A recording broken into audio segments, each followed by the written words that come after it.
Mourão. Obrigado, senhor presidente, senhores e senhoras senadores, senhores e senhoras que nos acompanham pelos meios de comunicação. Me causou espécie declaração feita ontem pelo senhor presidente da República a respeito do processo eleitoral da Venezuela, marcado, de forma aleatória, podemos dizer assim, para o próximo dia 28 de julho, data do aniversário daquele que inaugurou o regime ditatorial que hoje lá existe. É o aniversário do falecido Hugo Chávez.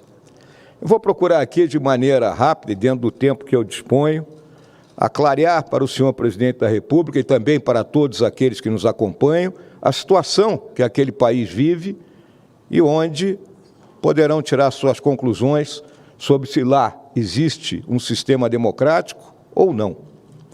Começo com o ano de 1992, quando Hugo Chávez tenta um golpe de Estado. Verdadeiro golpe, não a chanchada que quer se colocar que houve aqui no Brasil.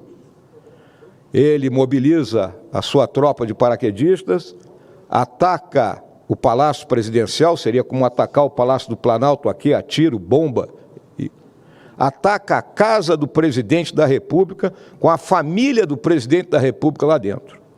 Ele é mal sucedido, é preso e 2 anos depois, tendo gente morrido, tudo, ele é anistiado. Conceito de anistia, vamos sempre lembrar disso. Eleito presidente da República pelo voto popular, trazendo em suas costas um ideólogo argentino chamado Norberto Cerezoli, que lhe cria uma trilogia chamada Exército, Caudilho e Povo.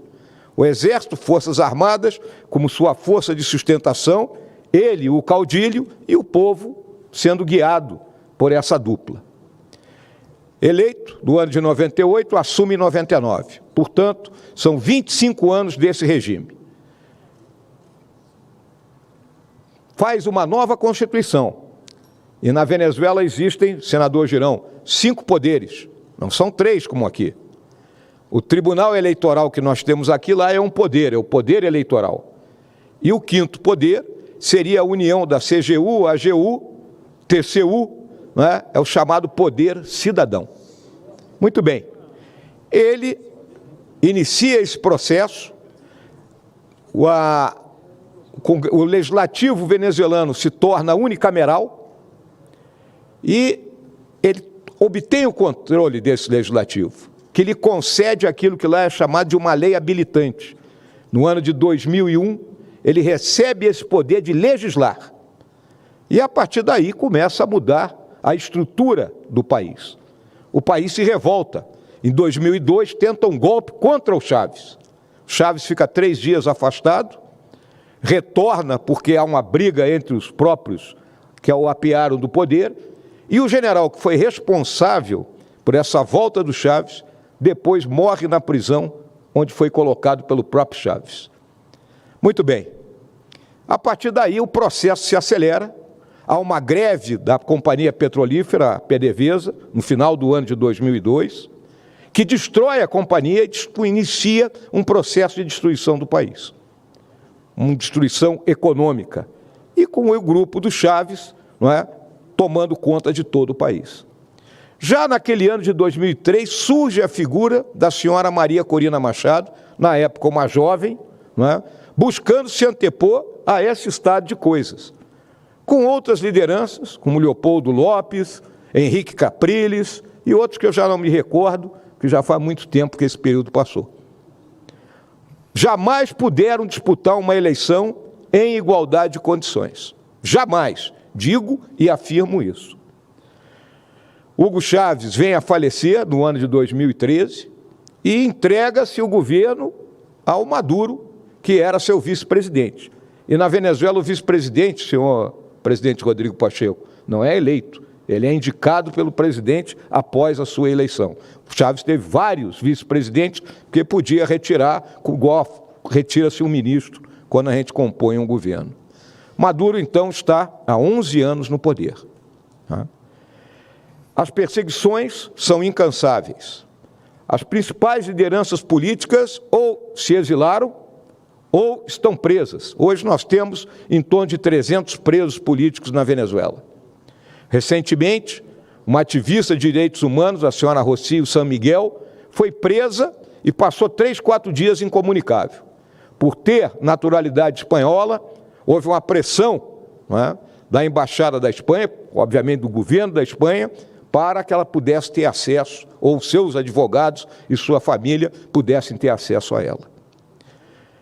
Nesse processo todo, a debacle econômica do país, a debacle, não é, da cultura venezuelana, a debacle do povo venezuelano, está registrada por os mais de 8 milhões de venezuelanos que abandonaram o país. Muitos deles vivendo aqui do nosso Brasil em situação muito ruim.